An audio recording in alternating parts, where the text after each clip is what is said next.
G'day everyone, welcome to Porsche Talk Podcast. I'm your host Mark from the sometimes posting onto YouTube channel Marc and Cars, and I'm joined today with my regular co-host Ajmal. G'day Ajmal, how are you today?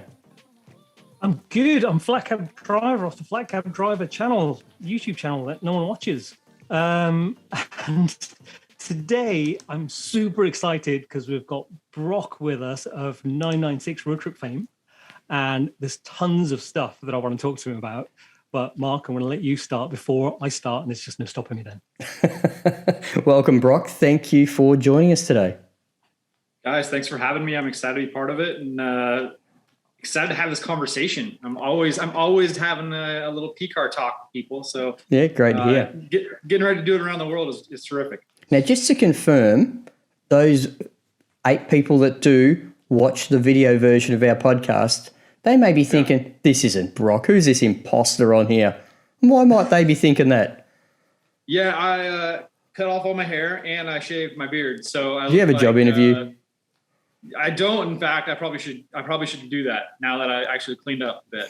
So yeah, no beard, no hair, totally different person. Same car. How's it feel? Is it nice and baby bottom smooth? The whole thing. How'd that go? Itchy?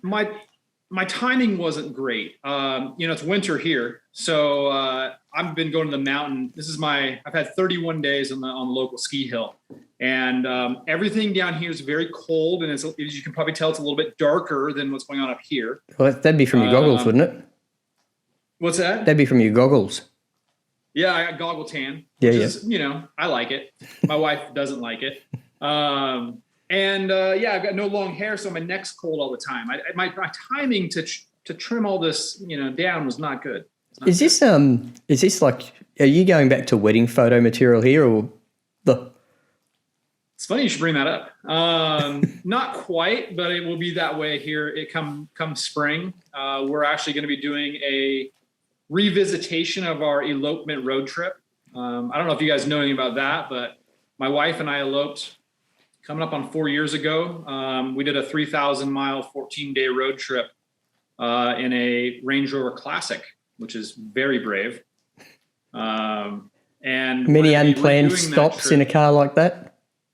What's that? Many unplanned stops in a car like that? No, I have the most reliable Range Rover Classic on the planet.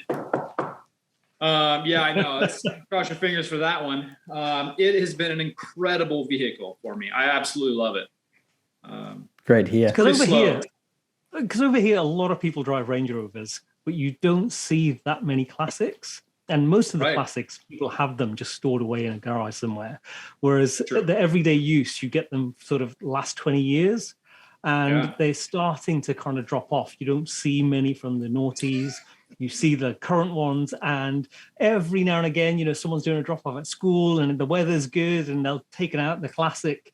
But most of the time, you don't. And, they get the regular problems and people don't want them. But once they work, people think they're amazing. It doesn't matter what age they are. But for you to have one that just keeps going. And one of the things I was going to ask you, because you've got quite a collection of cars.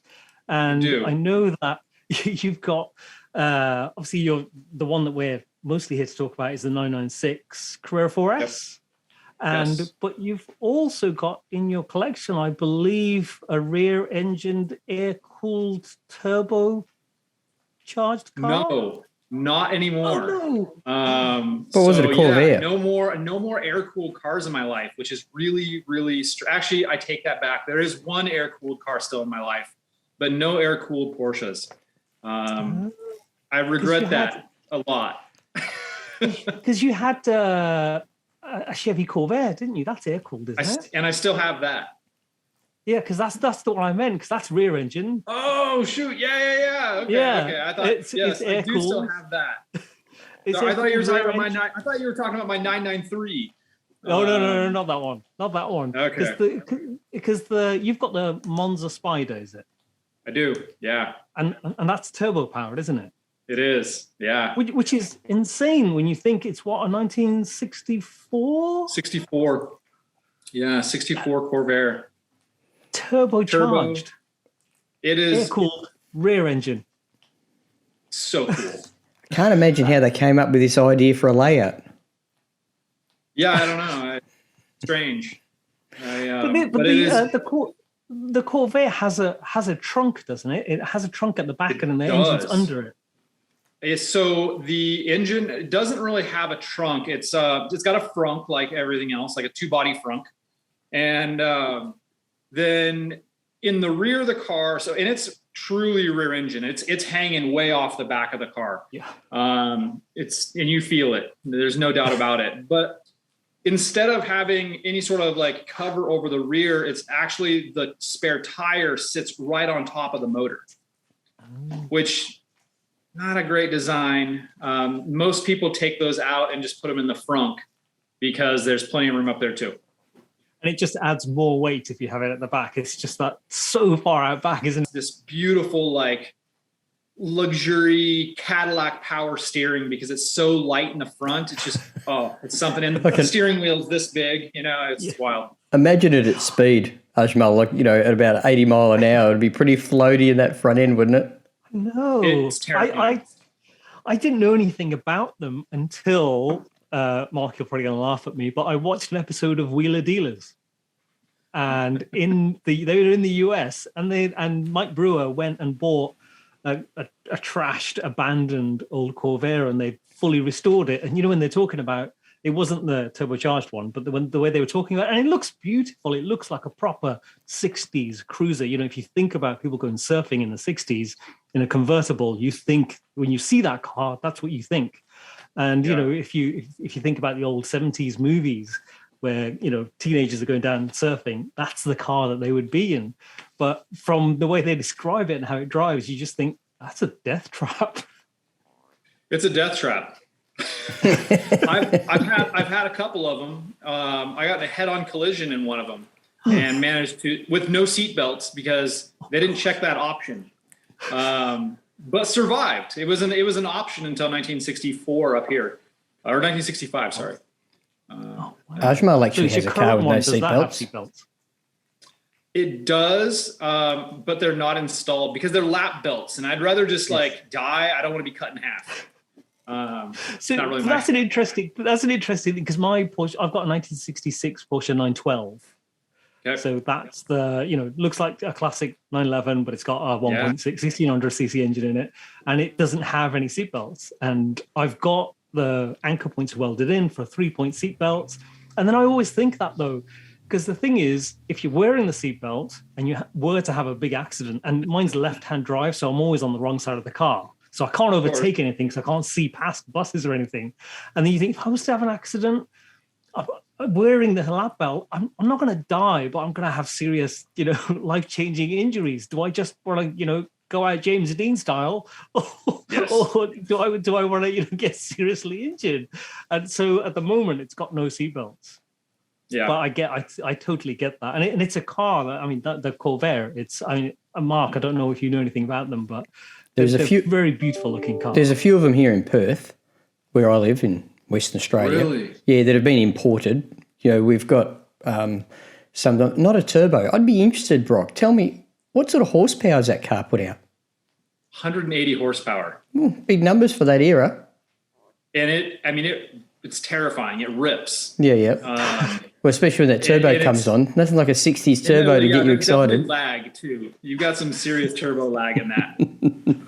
You should look up some photos of the turbocharger on that. It's a beautiful setup. There's probably not a more beautiful turbo on a car out there because it looks like an actual jet turbine. Yeah. Okay. Cool. Yeah. Fantastic. The car can't weigh that much, can it? So 180 brake horsepower is a lot. Yeah, I can't. I wish I knew what it weighed off the top of my head, but it's a American muscle steel car, so it is pretty heavy, but it's quick. Like there's no doubt about it. It was a really, really quick car in its time.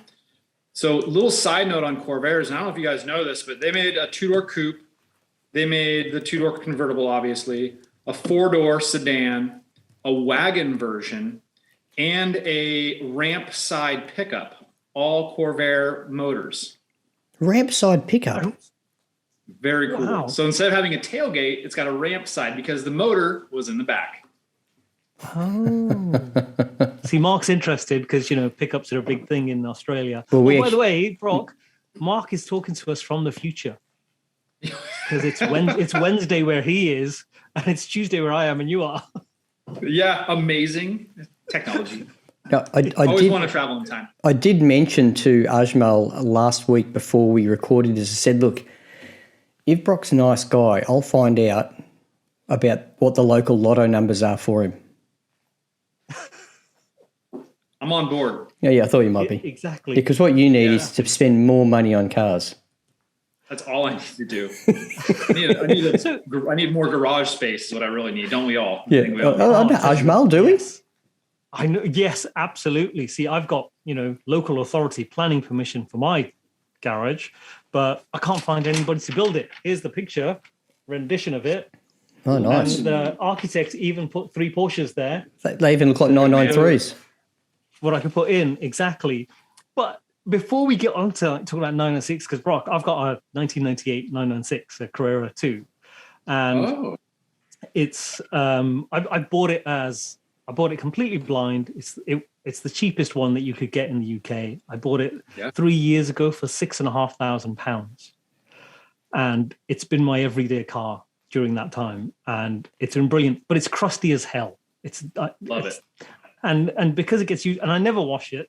And for probably about 3 or 4 months, we sold our family hatchback. So it was our everyday family car. And I've got 2 small children. And it got to the point, where they were clambering over the seats and climbing through the middle, wouldn't wait for me to put it down, footprints all over the dashboard. And it's been terrible. But before we get into that, you've also got a Boxster. I do. Yeah. I have a very special Boxster, actually. Yeah. Oh, what's special about it? Tell us about it. So it's a 97 base model, but it was built in Stuttgart. So those a very small number of those cars, before they had moved the factory, they were still trying to crank them out and they were building them in Stuttgart, on the 911 line. Oh. So that's a little kind of special thing about it, I think, as a bit of an enthusiast. But the other crazy part is, I've had that car for about 18 months now. But it turns out it was the very first Porsche that I had ever driven at 17 years old. And I didn't know this initially when I was looking at it.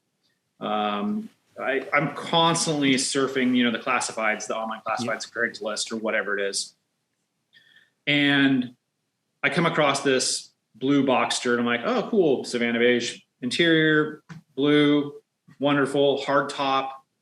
I reach out to the guy. He's like, oh yeah, I've only put 10,000 miles on it since I've had it. I bought it from a doctor, and that doctor actually had won the car in a raffle at the Portland International Auto Show. And I just had this aha moment. So in high school, my girlfriend's dad won that Boxster at the Portland International Auto Show. So I've got a long history with that car. Sneaking out, when the parents were on vacation and sealing the keys and hoping he didn't notice the mileage was going to change and taking it to prom and all this kind of stuff. And so when I saw this car, I told my wife, I said, listen, we're buying. I didn't tell her anything about it. I said, I've got to go back to Portland. I've got to buy this car like today. I can't miss out on it. And I probably should have haggled with him on the price a little bit, but I didn't even haggle with him. I'm like, here's the money. Give me the car. And then he brings out a box, and he brings out this Porsche box. It's got every single article that I tore out of the magazines back in 97 and 98 for my girlfriend's dad. Still in this box. He's like, the previous owner gave this all to me. I'm like, I'm not almost tearing up over it because I'm like, oh my God, it's come back to me. It's so cool. That's stunning. Because when you said, it's the same one, and I'm thinking, what, the actual same one? That's the actual insane one. Yeah. And it's still fantastic, immaculate condition and low mileage and all of that. 10,000 miles in that's 15 years. Wow. Yeah, it's perfect. Every single record since new. I mean, everything. I've got 2 questions about this. Yeah. One, how'd your wife feel about you buying a car that reminded you of your ex-girlfriend? We didn't really talk about the things that had happened in the car. or the things that, I'm like. Creating new memories, Brock. Yeah, like, new memories. But ironically, it's per car. It is ironic. So, I'm like, we're going to buy you a Boxster, baby. But yeah, I mean, we took that car to prom. I mean, I spent a lot of time in that car. Yeah, you probably shouldn't get so smiley and glassy-eyed when you talk about it around her. That'd be my advice, right? So funny. Yeah, it is. It's a great story. Then secondly, this sounds exactly the opposite type of story about Ajmal's blue Boxster. Ajmal, tell Brock about your Boxster that's blue. As soon as Brock started talking about his Boxster, I was thinking, oh God, I wish I hadn't bought this up. Because I bought one, again, I did the same thing that I did with my 911. It was online, it was on eBay. And I set out again to buy the cheapest Boxster in the country. And I want to show the world that you can buy it and get into Porsche ownership and use it. So I just bid on it. I bought it for £2,200. Come on. And you'll find out why, Brock. Yeah, I didn't. So I didn't go and see it. I bought it completely blind. It got delivered. I opened the door and looked inside. I thought I was going to be sick. It's like someone was sat in the driver's seat and dropped a big mug of hot chocolate in their lap, and then decided to smoke 3 packs of cigarettes, then move to the passenger side and do exactly the same thing. And it was the oil separator. It needed that doing, so it was billowing out smoke. And the suspension is completely just had it. And I just thought, oh my God, what have I done? And so anyway, I got it home. I got it all cleaned up. Oil separator was done. The radiator needed replacing because it was just squirting out coolant. And I took it for a drive, and the suspension I hadn't fixed yet. So I spun it through a hedge. I literally spun 360 and went through a hedge and landed on a grass verge. And then I parked it on my driveway, and I haven't got my garage yet. So I threw a cover over it. And my wife was like, she said, I get why you like the 911. She said, it's like, an iconic car. You got it cheap. And I feel like you've got this mission. You've got to keep it going. And she went, I get that. And she went, I don't understand. Why is that car there in the corner? It's just under a cover. And she went, can you please do something about it? So I went and I removed the cover 2 months later. And remember, it's winter. And there's a lot of greenery growing in there. I mean, it's like there's a fur cover on the steering wheel. I'll send you a video of it later. It's green like mushrooms growing out of the door panels and everywhere like that. And I've got to get in there with a biohazard suit and clean it up. And totally. It's not. So to that end, ultimately, Ajmal bought the worst Boxster you could get and has made it worse. That's fair. Yeah. I think I'm going to agree with you on that. It sounds like that's the exact direction it went. It's horrific. But if you stand from a distance and squint, it kind of looks all right. So go ahead. Go on. I'm curious. The cover. I'm curious about the cover. Is it a tarp or is it a cover? So if it's a cover, it still looks kind of like a Porsche. No. It's a proper cover. It's a proper cover. Yeah. I went and I got the 3 membrane. The cover is better than the car. It's breathable. It's all of those things. It's not breathable. It doesn't help. If it was breathable, you wouldn't have it. It wouldn't be looking like the inside of a fish tank with the water drained out. I know. And do you know what the worst thing is? Because I went and had a look today, and because I was in the garden, and I don't know if you know, Brock, we've had like 3 storms in a week over here. So fence panels are down, trees are falling down, all sorts. But the cover hasn't come off the car. So I thought I'm going to go and look under the cover. And when you go and look, and you kind of, sometimes when you can taste sick, it just comes up. It was like that. It was like, and it's like kind of slightly, chunky, and you swallow it back down. That's exactly what happened. I'm sorry, that's a bit graphic. Oh, no. But that's exactly what happened. And now I'm thinking, oh my God, I've got to get in there and clean that up. And then I've got to get it, there's 3 things it needs doing to get it roadworthy. The rear brake discs and pads just completely had it. CV boot completely had it. The front suspension on the one side is doing nothing. You can hear the wheel bouncing when you're driving it. You can literally hear the wheel bouncing. And this was going on before you spun it into the hedge? I think it was happening during the spin. Because I was going quite slowly. And you know when a car, it just completely catches you by surprise. There's no reverse lock. There's no put more power down. There's no touch the brake. It just went. And you know what's to the point? I grabbed the steering wheel and I closed my eyes because it was spinning quite fast. And I had time to think, oh, it's still spinning. It's still spinning. This is a Corvair story, honestly. Yeah, exactly. It was like that. Totally. But it wasn't even the pendulum effect because the engine's in the middle. So it wasn't like the weight transfer happened and I wasn't going very fast. So that is something I've got to deal with. But I want to shift it straight over to your 996 Carrera 4S because the crazy stuff that you do in it all the time, driving in snow, in sand, and all of these things, when you wash it, why does it still look better than mine? The company is going to love hearing this, but it's ceramic coated, and I'm very particular about. I like to get my cars dirty. I love my cars dirty. I think because I also love to clean my cars, and then I love how they look clean. It's like this weird, cycle that I can't stop. Yeah. But knowing that, I also want to make sure the products that I was using were the best. And I'm a product junkie. I don't know if you guys' wives are like this, but when I go into like the bathroom and I open up the cupboard, it's like rows and rows and rows of products. Okay. It's everything. Then we've got another cupboard outside of the bathroom. And then there's like rows and rows and rows. That's what it's like in my garage space with car care products. Is I've got everything you could possibly imagine from every brand that you could possibly imagine. And then when I got this weird Insta fame thing happening, everybody started sending me their products. And this company this is not necessarily a plug for them. It just happens to be this company called Geon sent me some products. And I mean, they sent me a lot of products. So I'm like, I'm going to try them all out and see how they work. And I used them for 6 months and I never talked to those guys. I didn't tell them it was working. I didn't tell them I liked it. I didn't tell them I didn't like it. I just want to find out. This stuff's amazing. And that's why my cars always look better I swear to you, it's that stuff. It's unreal. Very, very cool. But it's ceramic coated and, I wash it occasionally.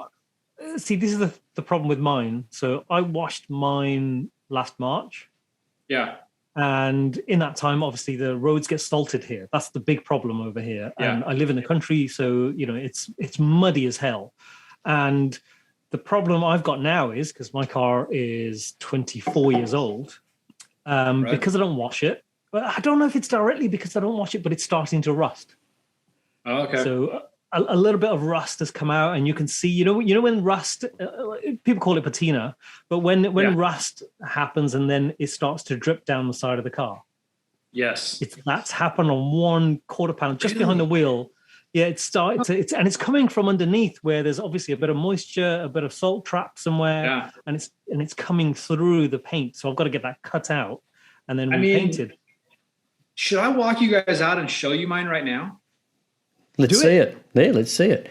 Do it. While you're walking, Brock. Just washed it today. While you're walking, Brock, I have a non-Porsche car.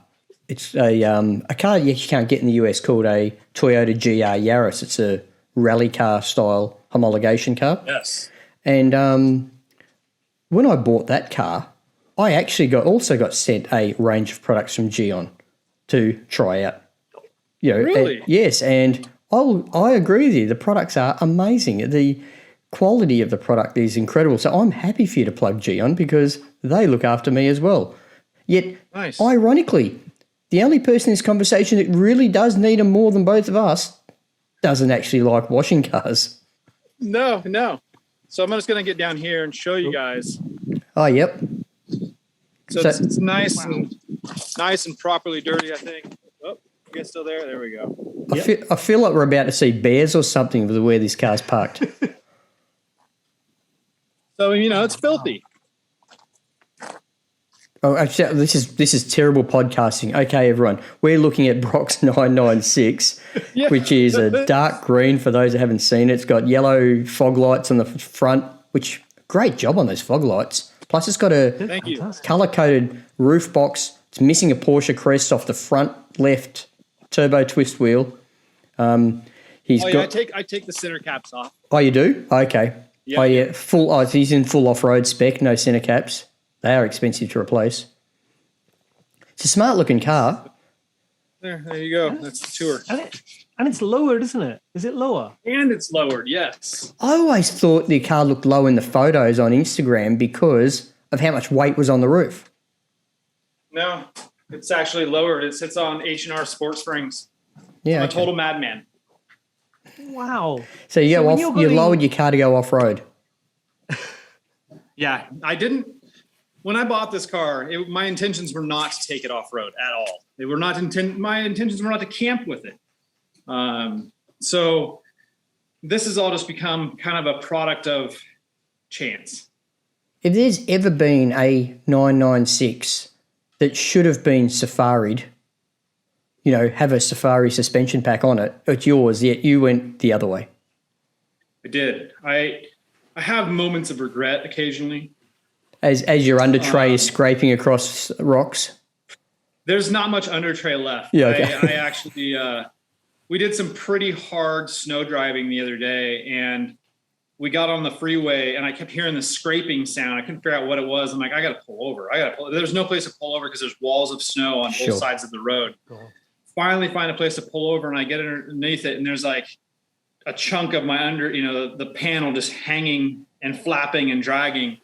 And the problem is it had broken away from the outsides of the car. It was still attached in the middle. Yeah. And so I put on my leather gloves, and I'm just yanking the shit out of it, just trying to just break it off from underneath the car. And it eventually broke off, and I just threw it on the side of the road and left. So there's not much left. It's a bit of a snowplow almost. It is a bit of a snowplow. Yeah. How do you go with chains and stuff like that on a car that low? I don't do chains. Use winter tires. I run Nokian Hakkapeliitta R3s, and they are amazing. Best snow tires I've run yet, and I don't think anything's like, they're point and shoot. They grip everywhere. I love it. Okay. You change your tires. You change your tires seasonally, obviously, because you go on all these different surfaces, or do you just go with one set and that's it? I basically I think I change my tires probably 3 or 4 times a year. Wow. And it's not, I mean, one, obvious, I put snow tires on, but then I have to, and I'll usually go through a full set of snow tires in a season. So by the end of the season, I'm due for another set. And so that means another set goes on. And then spring rolls around, I put my fresh, summer tires on, and I burn through those things in a minute. And I'll usually blow one of those out or something like that, because I'm known for blowing tires. And then I throw another set on, and then I do it all over again. I hope you've got sponsorship by a tire company. I've got a few connections with tire companies. So Brock, all their tires are great. So one of the things that so one of my friends who I know through Instagram, and he's doing a project where they're going to build a 550 Spider using modern techniques. And he wrote off to a detailing company, and he sent them a picture of my car and said, if you send us some products, we will do a video cleaning this car with your products, and we will use all of them. So they've sent him a ton of stuff. Good. So I have to drive down there, and I mean, again, Mark's going to laugh at me, but it feels like it's a long way away, but it's about an hour away. And in England, that's a long drive. So I've got to drive down to the coast. How many miles, kilometers? How many? Yeah, I guess miles. We can do miles for you. Yeah, miles. Yeah, it's probably about 70 miles. Not 70, 65, maybe that. Okay. On a good run. So it's not particularly far. So I've got to get down there when the weather's right, because the weather is awful here, and then go and clean it, and then properly do a detail. And I'm slightly scared about what I'm going to find underneath all of the muck, because it's got green stuff growing on it. And even at Christmas, I mean, you probably get this, because when we were buying Christmas trees and things, we didn't have, that was our family car, and my wife was not convinced that I would be able to get a Christmas tree, but we got a big 6-footer Christmas tree, and just shove it through the sunroof, sit it on the passenger seat. It's absolutely fine. I mean, my daughter found it hilarious when I went around a corner and it fell on my head. Of course, yeah. I couldn't reach the stick. So I had to then, every time I changed gear, I had to move it with my head and change the gear. And yeah, I left quite an imprint on my head. But it, I keep telling people it's a practical family car. I love it. It really is. I mean, I don't have a family, but I can completely understand having a small family and being able to drive a 911, a 996. Yeah, to a certain extent. I mean, once their legs get long enough, then it's no good. Yeah, as an adult, it's no good for people in the back with people with legs. It's literally for people with no legs. Whereas my 3-year-old has her seat on the one side. So I've just taken the pad out from the bottom, put the seat in, fine. My daughter, who's 7, she's actually very tall for her age. So she normally sits behind me. So I'm sat very close to the steering wheel when there's all 4 of us in the car, which isn't very often. But normally it's the 3 of us, so she can sit in the front. And it's brilliant. It's just sometimes when you go to a shop, you buy a ton of stuff, and then you come out and you go, how am I going to fit that in? And it's having the sunroof is a boon. Yeah. Because stuff's sticking out there. Brock, I do want bars though. Where you've got bars on your car? Did it come with them, or did you put them on? I put them on. And this was again before the blow up of my Instagram account. And it took me probably 5 months of like looking all over the internet. And I bought them out of Colorado, and then had them shipped out. Oh, wow. You're talking about the roof racks here, aren't you? This is when you say bars, that's what you meant, was it, Ajmal? Yeah. Yeah, okay.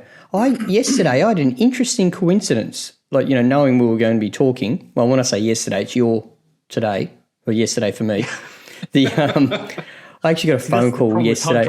I got a phone call yesterday afternoon from the local dealer principal of the Porsche Centre, A1 Porsche Centre in Perth, saying, the new Macan T is in, or it's been released. Do you want to, we've got one coming in another couple of weeks. Do you want to book some time with it to do some filming? I said, yeah, I do. Lock me in, right? And we were just talking general. And so, he actually asked me to come down and have a chat to him. So I went down and had that chat. It's only about maybe 6 kilometres, or what's that, 5 miles from my house? 4.5. 4.5 miles from my house. So I go down there, and there is a filthy 996.2 C4S in, what was the maroon car? Arena red, right? Oh, yeah. With the Porsche spec roof racks and a Yakima basket on it, right?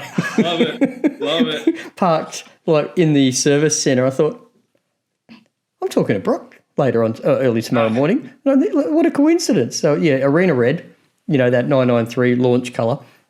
And, beautiful. Yeah, and, the thing was filthy. It made Ajmal's car look, and had mismatched wheels, alloy wheels on it. Oh. So this thing looked flogged within an inch of its life. Not one panel was untouched.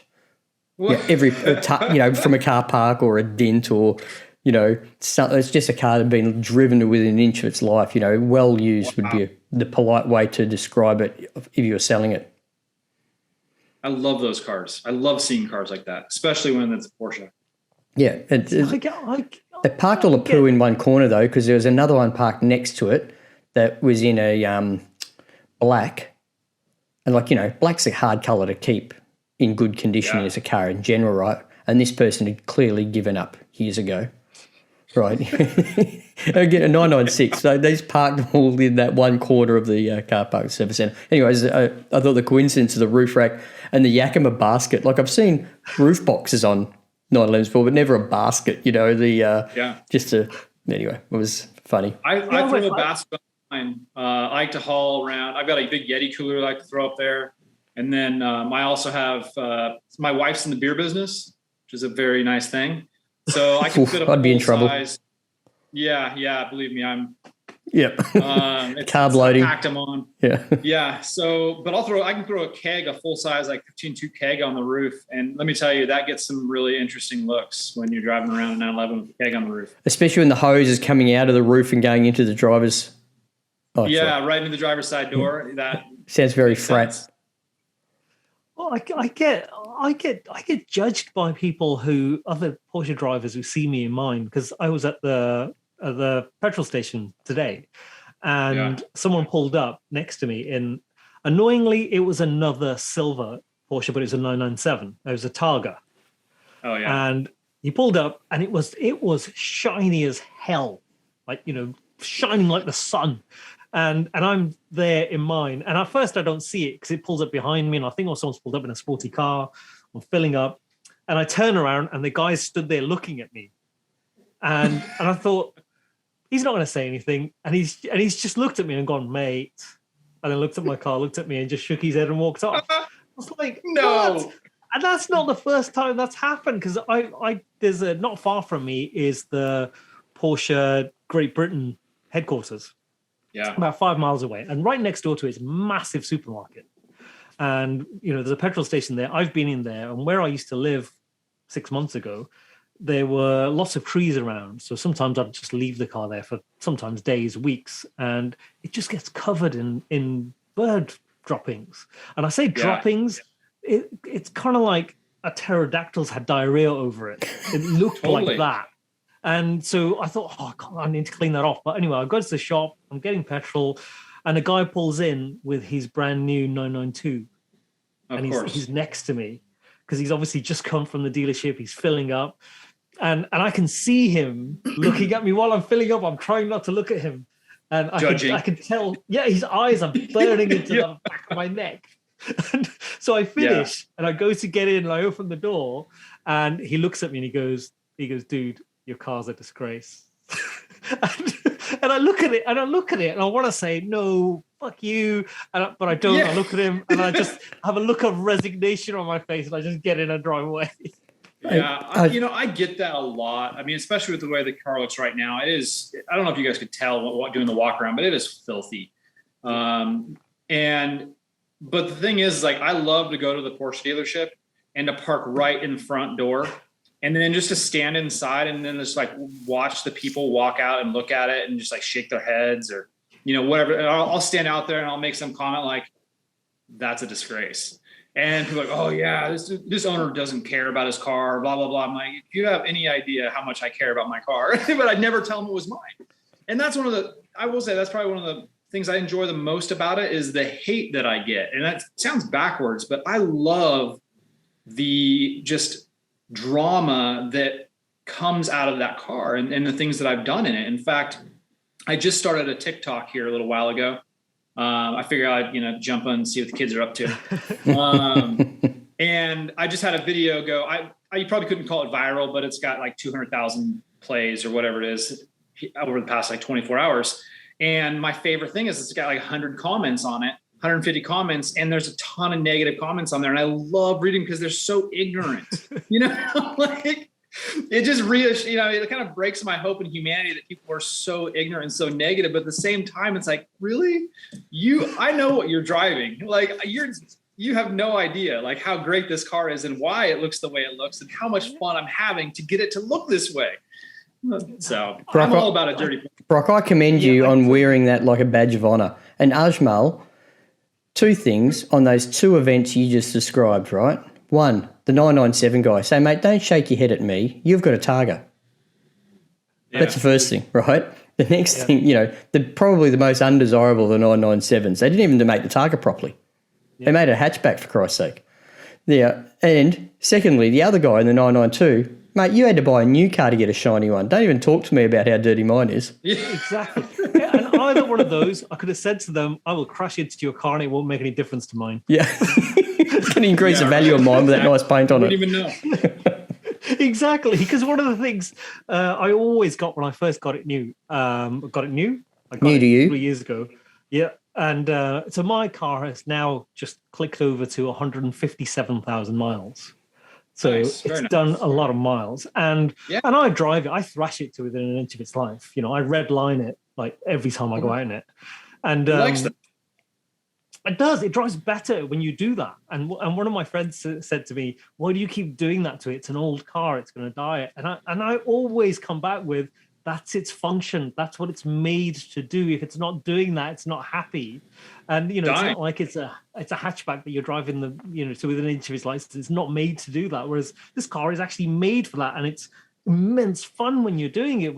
I live in the country lanes here, and especially when you're in winding roads, it's brilliant. I wouldn't do it in the wet. And also, you get like a little bit, nothing like where you are, Brock, but you get a little bit of wildlife here. And I'm talking probably like a badger or something, or a deer. And if I'm in a bend and I'm high revs and I'm in a low gear and something jumps out, that's it. You're going to be wrapped around a tree, because if you take your foot off the gas and hit the brake mid bend, it's all over. Yep. I can understand. I definitely can relate to the wildlife situation. We have these kind of wildlife though, where you look like you're proper out in the sticks where you are now. Yeah, on my way up to the mountain the other day, I had a bear run across the road in front of me. That's wildlife. We see, there's wild, like mountain lions on the regular, like big mountain lions, 150, 200 pound, like big cats, that I'll catch on the cameras. I had a big old black bear come up to the back door of the cabin here a little while back and like sniff around, put his nose all over the window. Yeah, so we get some wildlife. Ajmal. Yeah. That scares the shit out of me. Yeah, me too. But the thing is, Mark says that, but Mark lives in Australia where everything kills you. Everything in the toilet, some giant spider's going to bite you on the ass and kill you. Look, my daughter's 9 years old, right? She's got a massive problem with spiders. Doesn't like it. I'm not surprised, because there's massive spiders there. Yeah, but as I explained to her, I'm going to explain to you, Ajmal, and Brock can listen, right, about spiders. They're like this big. Sure, you get some that are this big. But in general, we're like 500 times bigger than them. It's like a skyscraper being scared of me as a perspective. Do you see the comparison here? And sure, there are spiders very few of the big spiders actually hurt you. They're just creepy. As well. I used to have a car in the 90s. It's a car that you don't get there, but the equivalent car would be something like, say, a Mazda 323. I'm sure you have something, or equivalent like a Vauxhall Astra, that type of car, right? Like that type of hatchback I had, like a not hot hatch, okay? And not hot, yeah. Yeah, you know what I mean, right? I was driving down the coast. I'm fortunate enough to live right on the beach here, Brock, and I was driving just a road that goes down the coast, and I had my arm on the sill, and your mirror, your driver's mirror on the door. As I'm driving, a huntsman spider. They're big, hairy spiders here in Australia. They're probably about that big, right? Give you some perspective. Yeah, about that big, right? Just to check the camera perspective. For listeners, I'm talking maybe 150 millimetres, 6 inches across, right?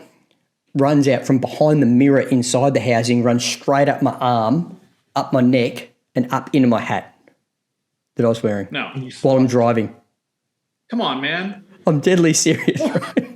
This is back in the 90s, right? I'm still scarred from the experience. Now, the spider itself, they don't actually bite you. Or if they do, they're not poisonous or anything, right? They're, but they're not biters, but they are social, would be a good way to describe them, okay? So anyway, I take the hat off and the spider's on the inside of my cap. I can see it as I'm driving. Whole hat, boom, out the window. With the spider in it. Did it bite you? Nah, didn't. Like I said, they're social spiders. They'll come around, they'll run around and have a look, but they don't actually latch on. So you don't have superpowers? No, I'm no Spider-Man. Okay. No. Yeah, okay. So I get this. Ajmal's a comic tragedy. Say I'm not Spider-Man. Would you? Yeah, I don't do spiders either. I'm not worried about bears. I wouldn't want to come across a mountain lion. Cougar, whatever it's calling them. Well, what are you going to do? Stare it down? Yeah. I've seen the videos. I've seen how that goes. It's usually not good. Yeah, you'd rather be in the car hitting them and wrecking your car than standing there facing it, wouldn't it? Let's face it. Yeah, without a doubt. But we have lots of deer and elk and that kind of wildlife. That's just they're everywhere. In the area, like as far out of town as you are now, here in Western Australia, we have mostly kangaroos, once you get out of town, which are similar, but my goodness, do they wreck cars? I've had it. I've had 2 cars that I've hit kangaroos in that have just, mate, there's no coming back from it, So on the Australia 996 conversation, the twin of my car is now in Australia.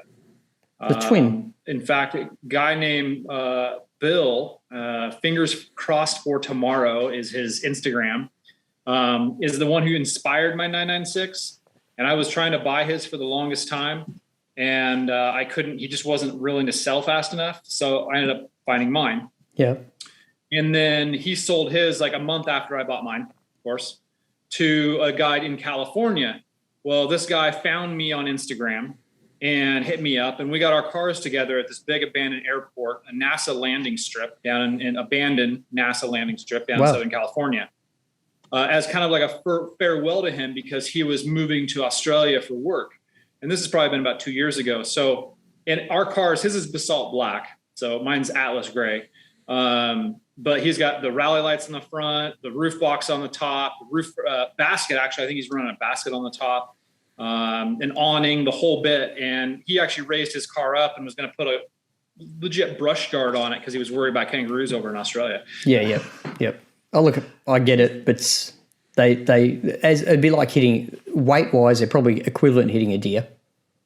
Yeah. Wow. No thanks. Not good. So Brock, what do you think, and Mark, you as well, what do you think of because this rumored, this 911 Overlander thing Safari that Porsche are making? Yeah. What do you think of that concept? I'm pretty on board with it. I think for me, it's Porsche history. Like it really is. It's 911 history. You look at the Paris Dakar, 959s and some of the early G-body cars that they were rallying, and all over the place. I think it's very, very on brand for them to do something like that. I think it's going to be, the next GT3 Touring. Everybody's going to want one. They're going to be impossible to get. They're going to be astronomically expensive. And but I think that I think it's a good thing. I'm on board with that. I'm pretty curious about. Oh, look, I think in the 991 series car there were 29 iterations of 911 you could buy. I think was a number. Okay. Yes. I think in 992 we're going to hit 40. It's pretty wild. Okay, there's going to be that many options, different 911s you could buy. Only an enthusiast would know. To that end. Like I saw yesterday a Taycan Sport Turismo. Okay, so it's jacked up suspension, all the plastic cladding down the sides and around the wheel arches and stuff for this very same thing, except I don't think anyone considered there's no electric chargers out in the sticks.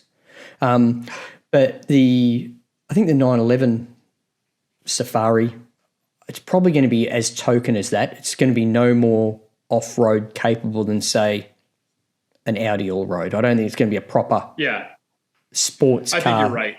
for off-road use. Like if it was, it would come with bash guards under the front of it and things like that. And I don't think they'll do that. I think it'd be a bit more of a, like the GT3 Touring is, an homage type concept, not an actual off-road sports car. If they made an actual off-road sports car, like you remember that what was that Singer car they made recently for Safari Race and DLS or whatever it's called? Yeah. That if they made it along those lines where it was an actual, like imagine an off-road GT3 with, 10-inch travel suspension and stuff on it. Whoa, that would be exciting, wouldn't it? Right, but I don't think they're building that.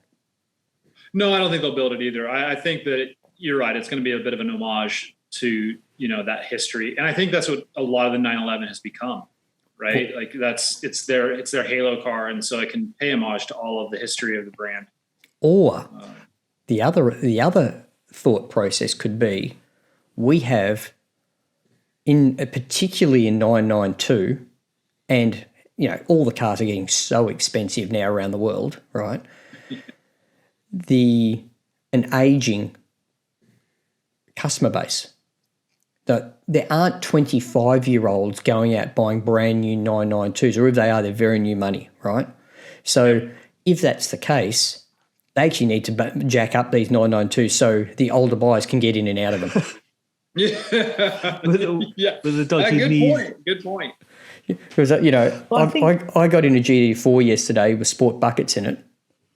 Now, don't get me wrong, I'm a little guy. I'm 5'0". I can't grow a beard because I'll look like a garden gnome, right? Yeah. And the getting in and out of this GT4 with sport buckets, mate, you're not doing that if you're 60 years old.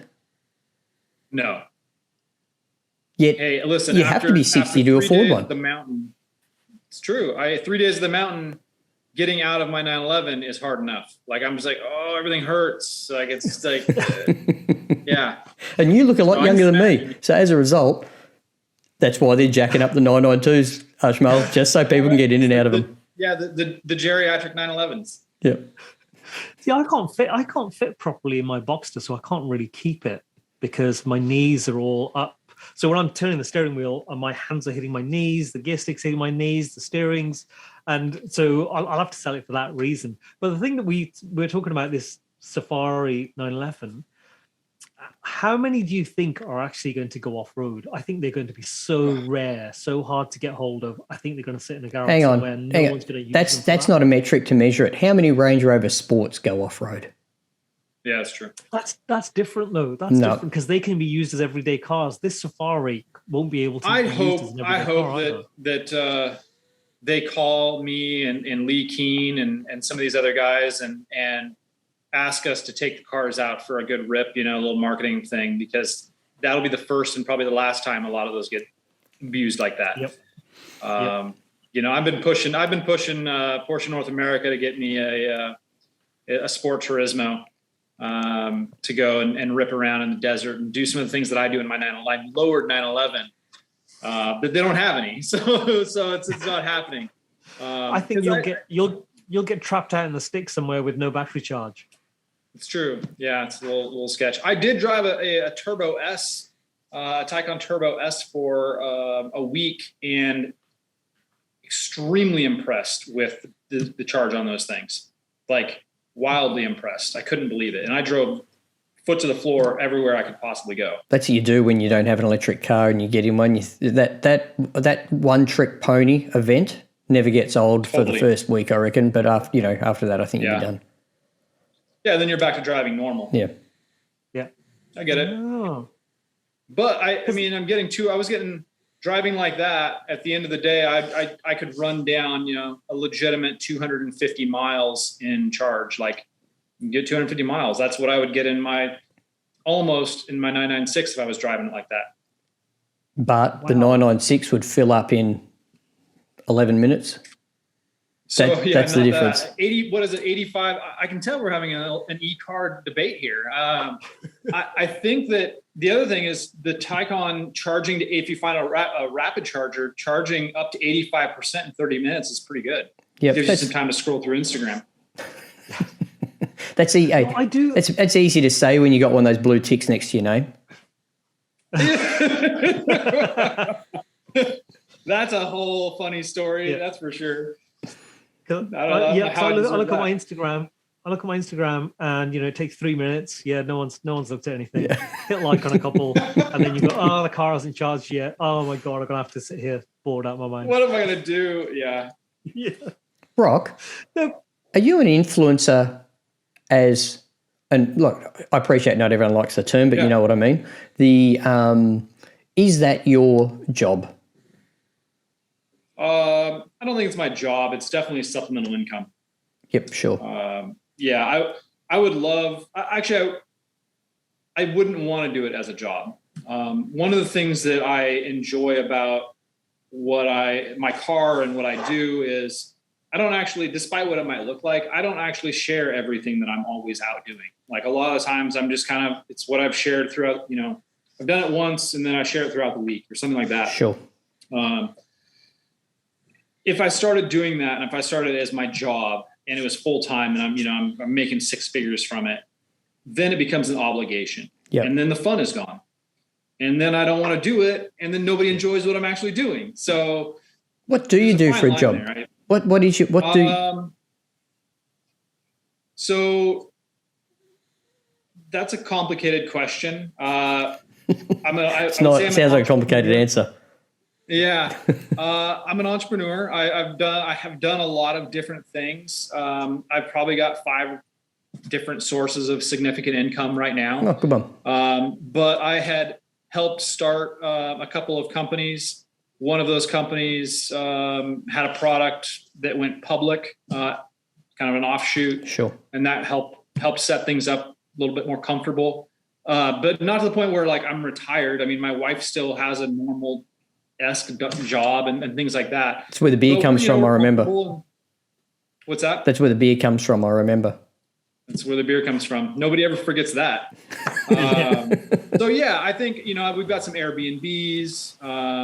So just different investments. Yeah, things great. like that. Okay, fantastic. Yeah. I was expecting a simple answer like you pack fish into tins or something. Yeah, I used to do that. That's how I started. Yeah, okay. I was hoping you were going to say something like, I work for the FBI. I can't say anymore. Yeah. I had a girl, I dated a girl before my wife, and she was 100% confident that I was Jason Bourne. And I'm like, because I would never tell her what I was going to do, but I was traveling a lot. I'd be for work in this company, and I'd be like, hey, I'm grabbing a flight out tomorrow. I won't be back for a week or 2. And she's like, where are you going? I'm like, I'm just going to the East Coast. I got work to do. And I would just be vague. It was fun. Yeah, that was a fun time. Yeah, that works with girlfriends, not with wives, that sort of thing. Yeah, it doesn't work with wives. Yeah. No, I'm just going to disappear for a week. And actually, I tried that. Next week, into this week, we're heading out of town for my wife's birthday, and then we're jetting across to Florida for a works reunion in Amelia Island, the concourse out there. And I said, hey, I'm going to be going out after your birthday, I'm going to head out to Florida for a week. Porsche invited me out to speak at this thing and blah, blah, blah. And she's like, wait, what? I'm like, I'm going to go to Florida. And she's like, we're going to Florida. We're going. Okay. So yeah, we're going to Florida. It's my wife's the opposite. She'd be like, I'm going to, some car show for a week. And she'd be like, oh, great.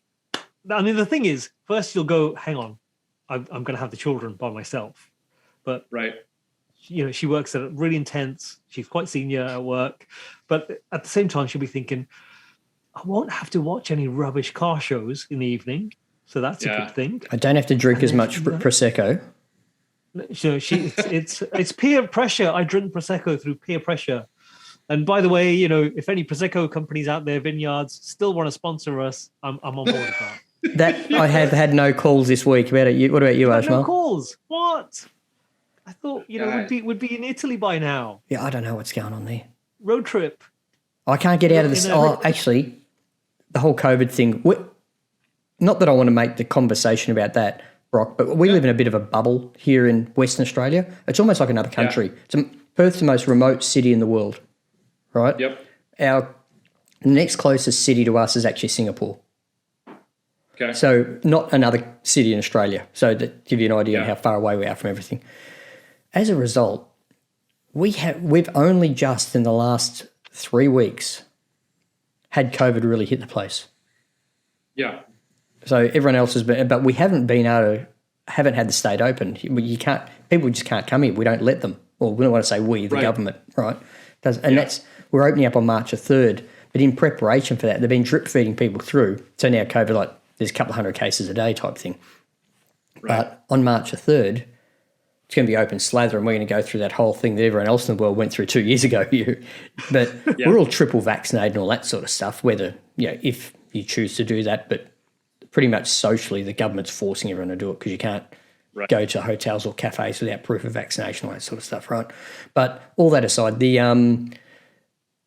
Ajmal, I can now go to Italy if we do get a sponsor. If they do need us to do a, press the flesh. That's where this point was coming from. But up until now, I couldn't because I could leave, but I wasn't able to come back. So you could leave, you just couldn't come back. That's right. It's a one-way ticket. All right. So they didn't let anyone. Know how long that one-way ticket was going to be good for. It was like you're gone for who knows how long. Well, it's been 2 years. The big stink it's been kicked up is a number of people who've got families who couldn't get back. People were on business trips, Brock, and they couldn't get back when they shut the door. That's so wild. We had a small window open for like 2 weeks, and I had to go to the East Coast to do some work. And they decided to close the door early because of the impact it was having. You know, there was like 4 cases. Yes, only 4 cases. And they decided to close the state again. And I got a text while I was over there saying we're closing the state in 12 hours.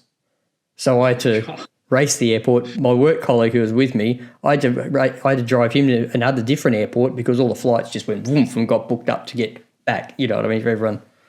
Yeah. My life didn't change. Your life? No. No, not at all. Is that because you're so remote, or is that because of we're talking about going to road trips?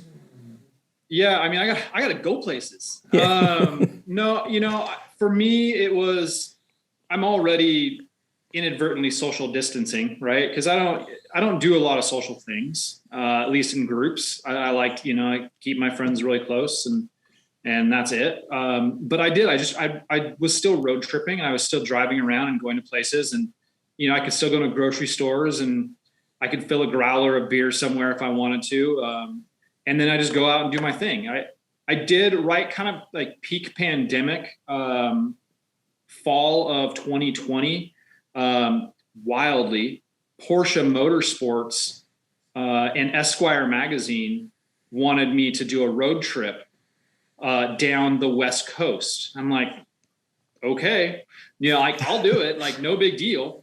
And I went down, I started in Oregon, and I drove all the way down to basically almost Mexico, and hit all the famous racetracks along the way, interviewed a bunch of different racing drivers, Le Mans winners, influencers, you know, everybody from Rod Emery to Magnus Walker to, you know, Patrick Long. I mean, like all the different, you know, everybody that was involved. And that was hardcore dead center of the pandemic. And I will say that it didn't really, I mean, there were odd parts of it, but it didn't really feel that different to me. Like I was just still doing the normal things. And I'm looking at everybody else around me, and I felt like the world was kind of crumbling. And I'm like, just driving my 911, camping. I was camping, and yeah. There's a lot of talk of that during that period of COVID in news that came to Australia. Yep. That Californians didn't think that COVID applied to them. Some Californians. Yeah, it's a generic statement. It's a throwaway headline. It was actually, you know. But that's very accurate. Like you should see I mean, maybe, I don't know, the news that I get about what's happening in Australia or what's happening in Canada, or you know, like all these things, it's all filtered. Of course. You know, it's like kind of like, this is what we want to show you. So this is what you're going to see. Sounds like Instagram. But like, I went down to California, and in the Bay Area, everybody was taking it very seriously. You know, it's like I walk up to somebody and they'd be like squirting hands on their hand, you know, hand sanitizer and making sure their faces were covered and they're in a bubble and, you know, all this kind of stuff. And then, but I got down to Southern California, like not LA, because LA was weird too. Yeah. Even though people say it wasn't, it was really strange. Very apocalyptic in the sense like there's just quiet streets and not very Los Angeles. But then I would get down into like San Diego County, and people were surfing and chilling out and going to restaurants, and everybody was just kind of throwing it by the wayside. So I think that, you know, like pick what you want to see. It's kind of like the attitude. But I saw a whole bunch of it firsthand, and I traveled a bunch in 2020 by car, and it was different everywhere I went. You know, I mean, the way the states are set up, you know, we're like little countries if you look at compare us to Europe, you know, so it's like every state's going to do something a little bit differently. Yeah. Okay. Fascinating. Yeah. So all those, for want of a better term, car celebrities that you interviewed. Yeah. Got any good stories? Got any good goss for us? I mean, I won't say names, but who's got the shortest attention span? Yeah, there was really funny to listen to some of these guys talk shit about the other guys. And it wasn't like, you know, like bad necessarily, but there was definitely some competitive. I mean, we're talking about racers and, you know, guys that had been involved in the competitive side of the sport. Mm-hmm. So they definitely had strong feelings about the guys they were competing against. and how the guys would win or how the guys would try to win. And that was a really fun thing to learn. Yeah. Because it was like they were talking to their therapist or something. Like they just were totally open with their conversations with me. And I'm like, wow, you should have heard what so-and-so said, but I wouldn't say it because I'm like, yeah, tell me more. Like I want to know it all. And then when we did the Esquire article, that was one of the questions that the writer kept asking me, was like, well, what kind of, like, he wanted some drama. And I'm like, well, I can't give it all to you because I want to go back and see these guys. And if you're only going to get to do that once. Publish that. Yeah. So what kind of, which kind of, sorry, go on. You're going to say. The one thing that I learned from that particular road trip was how much the Porsche brand is family. Like it's unbelievable how tight knit and helpful. Once you're kind of like, I don't want to be like in the club, but once you're kind of like part of that group, people open doors for you and they want to help you out and do everything you possibly can to make sure that you're having a good time. You know, if you need something, they're there for you. And there's not really another brand out there that's like that, in my opinion. I've been around a few. Rod Emery. He's like, actually, he's from Oregon as well, isn't he? Yeah. He's His cars are like I own a 356. My Porsche is a 356 coupe, and it's actually a Los Angeles delivered car that I've had for about 10 years now. Before they got too expensive. Yeah, if I got rid of it now, I would never replace it because I couldn't. But his car's like a lotto car for me. You know, like if I had the big win, I'd be putting my name down. Rod, just build me one.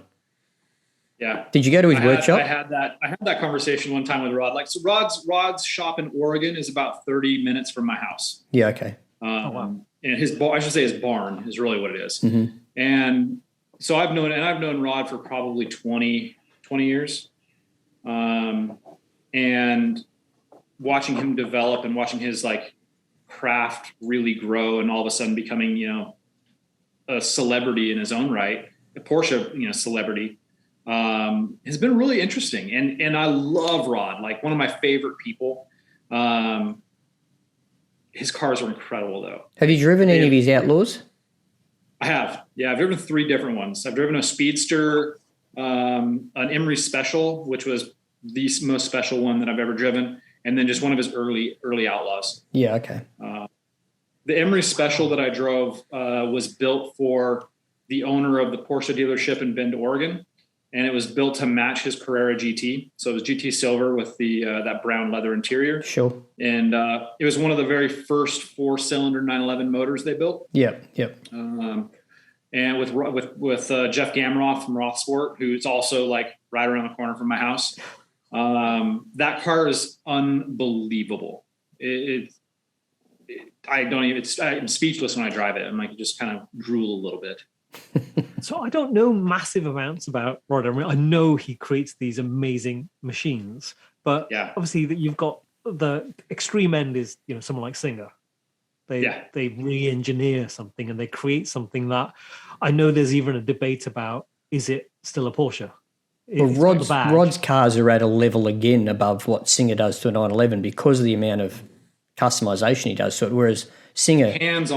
His hands on the cars are unreal. Like Singer, you know, Damon Jones and some of those guys that from the Singer side of things have created an incredible brand. Oh, it's unbelievable. But I will say that Rod's stuff there's something like real craftsman about it.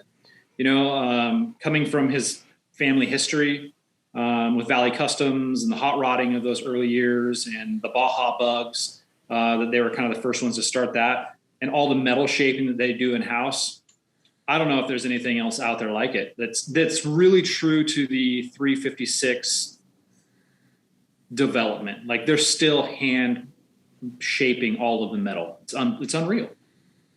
Going into a shop is I agree with that because I think there's, like you say, there's the fabrication, there's the not engineering, it's the handcrafting. And the way that they build those, whereas with Singer, it's very it's like Formula One, isn't it? It's very clinical. You know, they engineer it to the nth degree, the way that the airflow works, the way the aerodynamics work, the way that it puts the power down, all of those things. It's engineered to within an inch of its life, whereas he's made something that you just look at it and go, that's a Rod Emery. Yeah, you know, that hammer mark is not going to be duplicatable. You know, in a Singer, every single thing is duplicatable thanks to technology and development. Yeah. So they're very different cars in their own right. But I think that the craftsmanship is just kind of, it's a balance, right? Like Singer is doing it in their craftsmanship in their one way, and Rod is doing his craftsmanship in one way. What I find, I'll tell you what what's really sticks out to me about comparing the two cars, Ajmal. Rod's cars never come up for sale.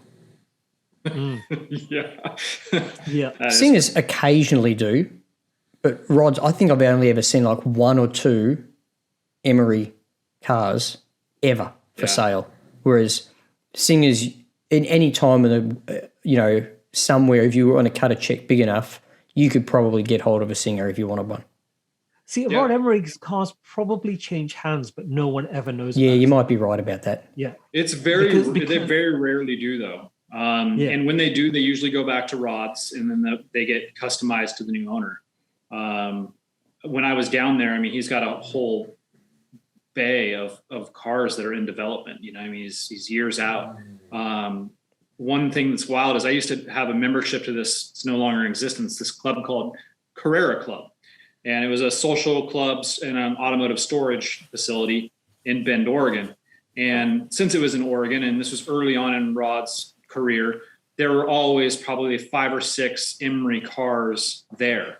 And they were all in like for sale. Like you could just, you just buy one for $80,000 or something. It was just wild.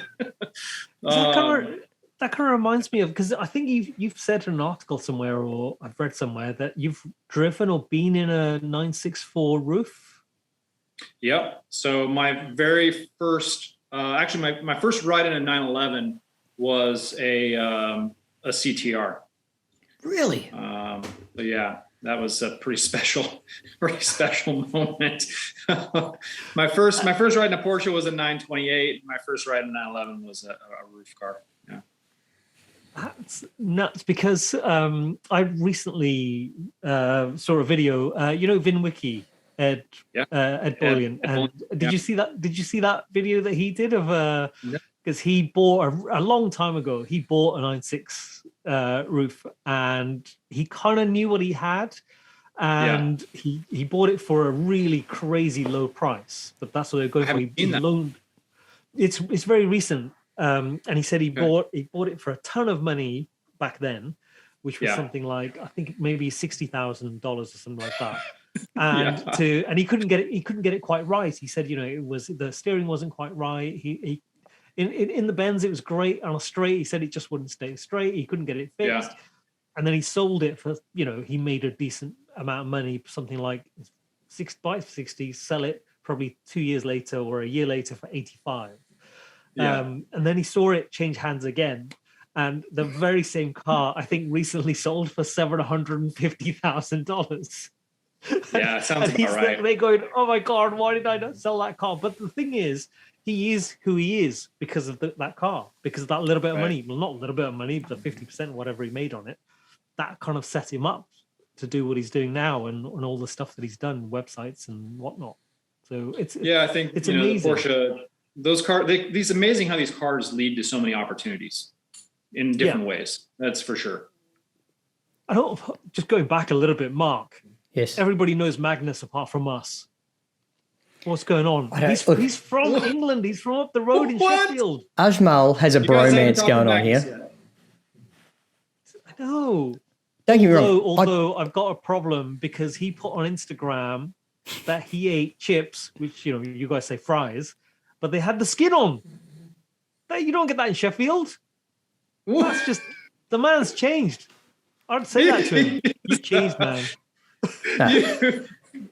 If Brock takes him to Brock's barber, he'll change. Yeah, that's true. That is very true.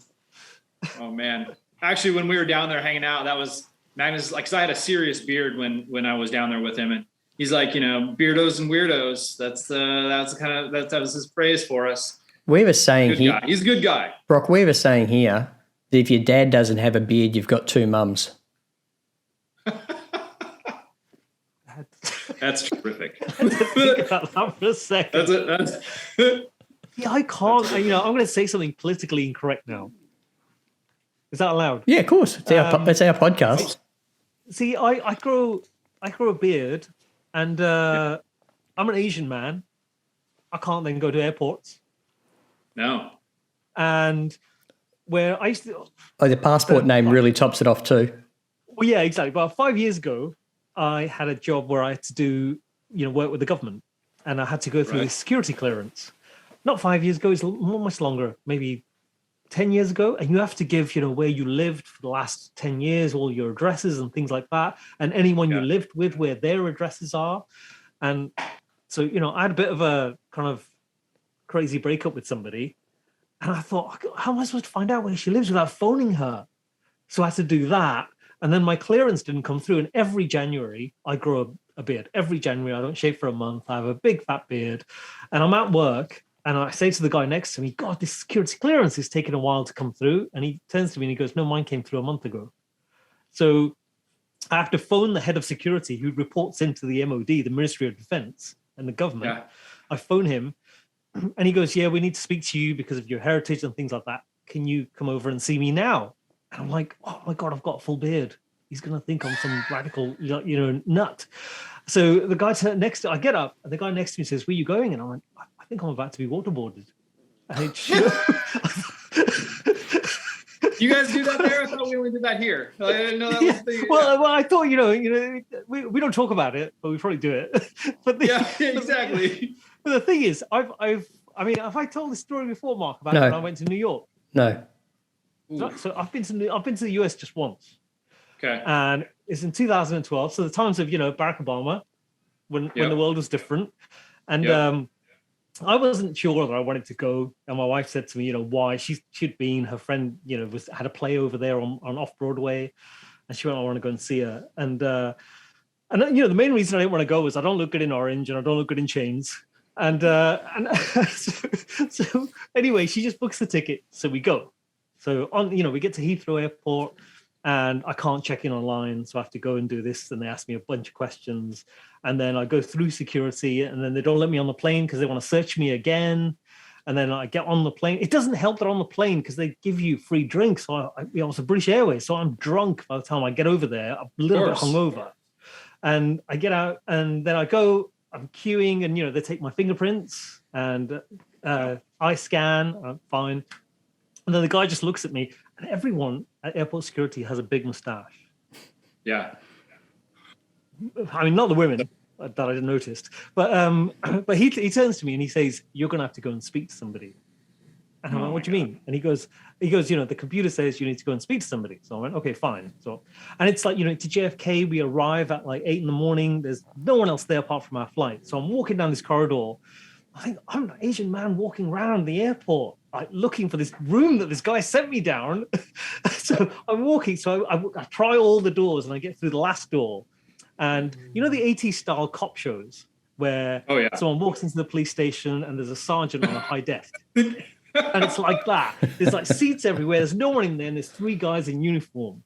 And so I say to the first guy, oh, I've just been sent. And he doesn't look at me.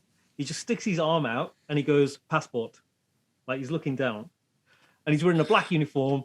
And so I go and I hand him my passport and I'm stood and the desk is like this high. So he could just see the top of my head. I'm stood there, I hand him my passport and he looks over his glasses and he goes, go and sit down. So I'm sat there and I thought, everyone said to me, do not give anybody any back chat. Just do exactly what they say. But you were drunk. Down. Sorry? But you were drunk. Well, but I'm starting to get more of a hangover at this point rather than being drunk. So I'm sat there and then he calls me forward. So he starts asking me a series of questions. And so, I'm born in England, but my parents are from Pakistan. And I've been once where my dad was ill. And so he says, have you been to the Middle East in the last 5 years? And I went, no. And then he said, have you been to Pakistan in the last 5 years? And I went, no. And then he said, have you ever been to Pakistan?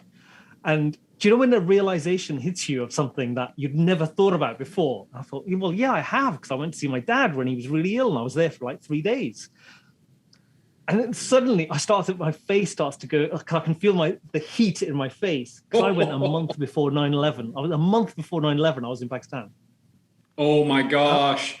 And I'm starting to think, oh my God, I'm so going to Guantanamo. This is like... and so I play cool. And I say to him, I want to say it was 2001, I think. I know he's looking at it on the screen. Yeah, so, right. And he asked me all these questions. And then he just gives me my passport and he says, you can go. So I'm halfway out the door and he just shouts, wait, like really urgently, wait. And I thought, oh, I'm fucked. And I slowly turn around and go, yes. And he goes, really seriously, is this your first time here? And I went, yes. And he went, welcome to America.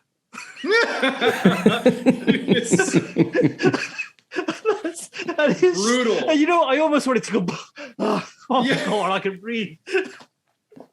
You could probably see it in your face the whole time. Like, I'm sure. And it was it was exactly the same trying to leave.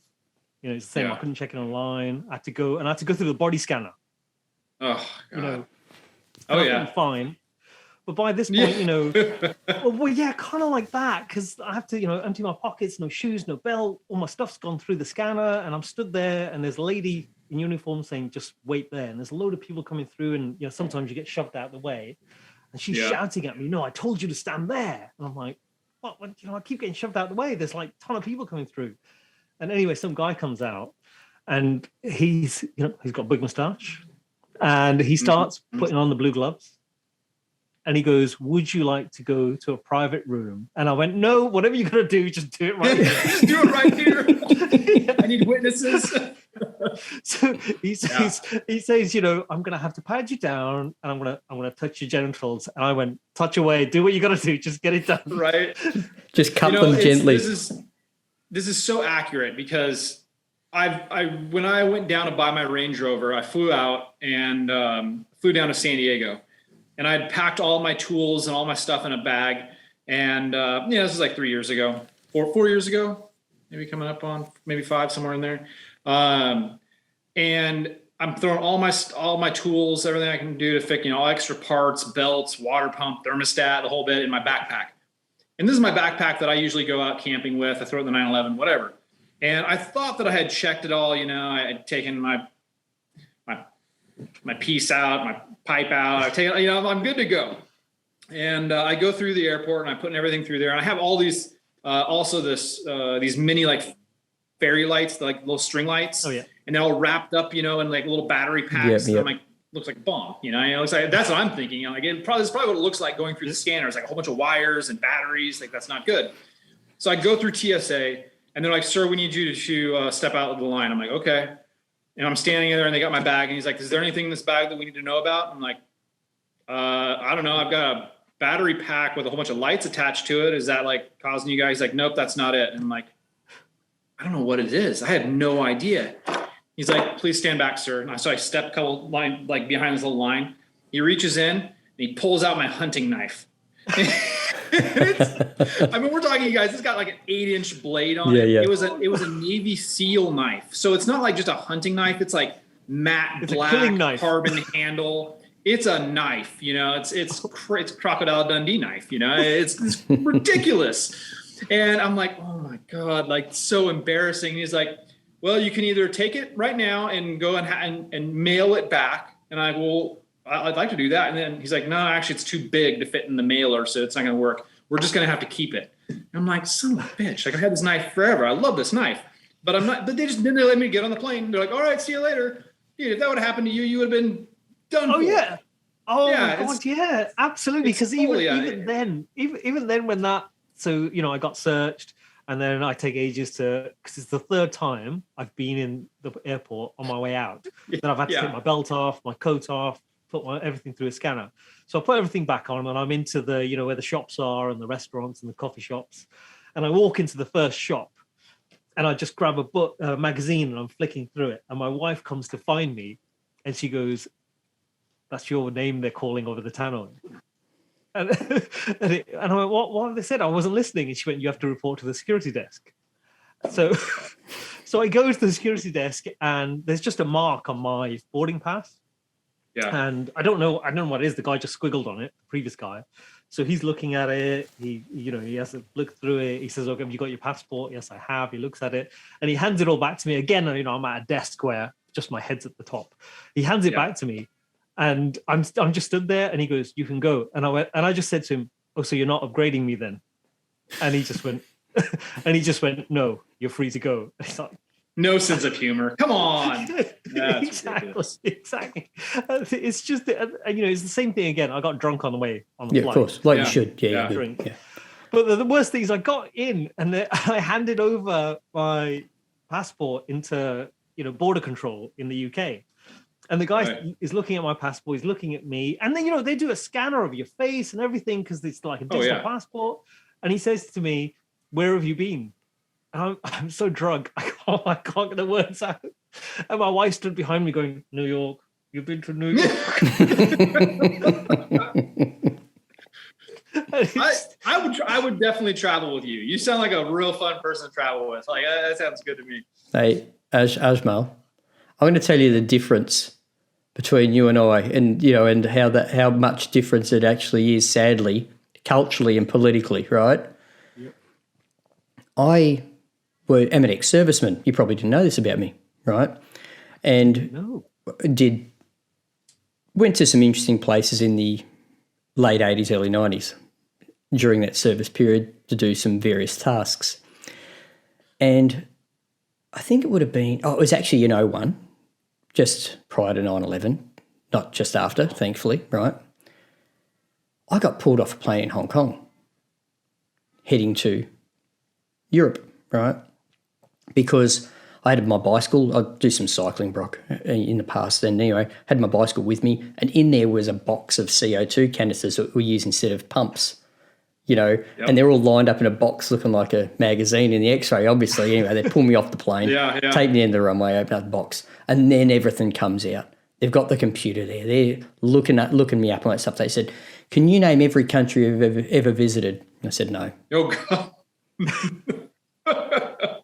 And then they start running off. Classified. Then they start. No, it wasn't. I didn't say that. I just said no. I said, "Look, I've been to a lot of places. I don't recall. I wouldn't be. I would probably miss a few." And then they start running them out. Russia, Ukraine, Syria, Jordan, Yemen.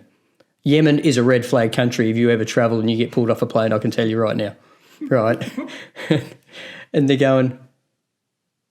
They go through it. They pull out this and they're talking to me about it. And I said, "Look, you'd have to check with the, Australian government if you want to talk about it, blah, blah, blah." Anyway, the English policeman, because it's Hong Kong, he interrupts the Chinese guys that are absolutely drilling me. He comes up, looks at the computer for 2 seconds, takes the passport off him, hands it back and says, "Thank you for your service." Puts me on the plane, puts me back on the plane like that. You know what I mean? And that, sadly, is a difference. Like when you look at the countries I just ran off, had you been to those countries before, in that, with you going there in the States, it would have been an absolute nightmare. That would have been a nightmare for sure. Yeah, but I think, one of the things that I probably find the most irritating is that, when you go, and I keep being told it's a random spot check. And if someone just said to me, "Do you know what, dude, you just fit a profile." Yeah, that's exactly right. I'd just be like, well, yeah, I'd search me if there's a profile that you're doing. That makes sense. That makes sense. Anyway, stop saying it's a random spot check because it's not. Everyone wants to be so politically correct. Yeah, exactly. Just say it like they're it being is. way worse. Yep. Yeah, dude. I just finished a book called Talking with Strangers, and it's Malcolm Gladwell, and he talks about this whole concept of people like these preconceived ideas, these preconceived notions, and all these things that we have, and the paths that they lead us down versus other things. And it's reality. It's like, this is how we exist. We're humans. It's going to always be this way. Probably should just own up to it. It's not going to fix it. Absolutely, yeah. Because it's just when people make decisions, you own that decision. Where if someone says, because the amount of times when people say to me, and my wife keeps saying to me, "Stop saying that." When someone say, "Oh, it's a random spot check. And I say to them, don't worry, I'm used to being randomly spot checked. Or sometimes, you're tired, or, you've had a really long journey and someone comes up to you and taps you on the shoulder and my shoulder's just sinking. Oh, all right, then. Here we go again. And it's just, Whereas I'd rather they just said, sorry, dude. And you're like, yeah, fair enough. You've got to do that. You've got to do that job. It's a really important job. Right. Just tell me that's why you're doing it. It's just the way it is. And it just rubs everybody up the wrong way. But if you're honest, hey, it's got to be done. Hey, Ajmal, it probably doesn't help that on your, your passport and your occupation, you've put Mufti. What does that mean? What do you mean? Islamic leader. No, I don't know. It's like, there's people that I've known who've got terrible names of some Saddam or something. And you're just like, why have your parents done that to you? You were born after Kuwait happened. You should know. Yeah. Yeah, exactly. It's not like you were born in 1978. You were born in 2002. Yeah, fair. Yeah.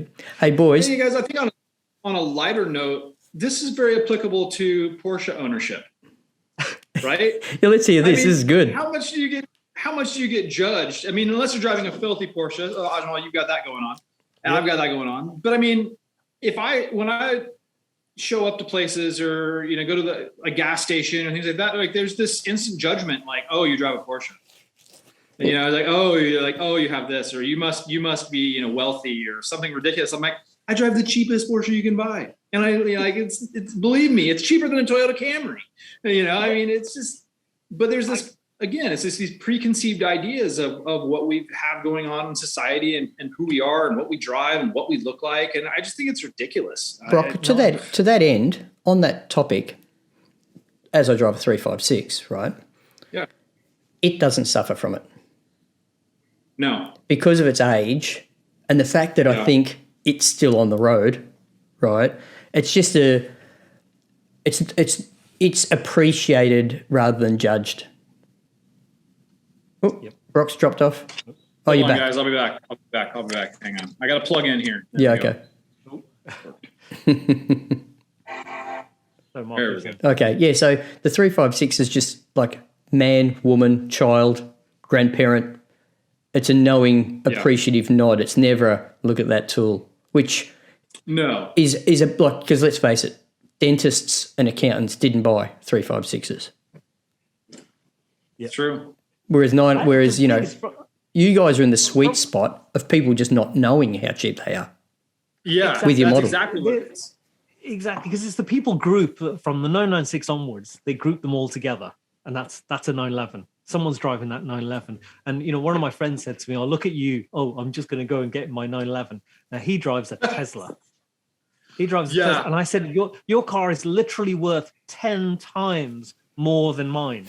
10 times." More than mine.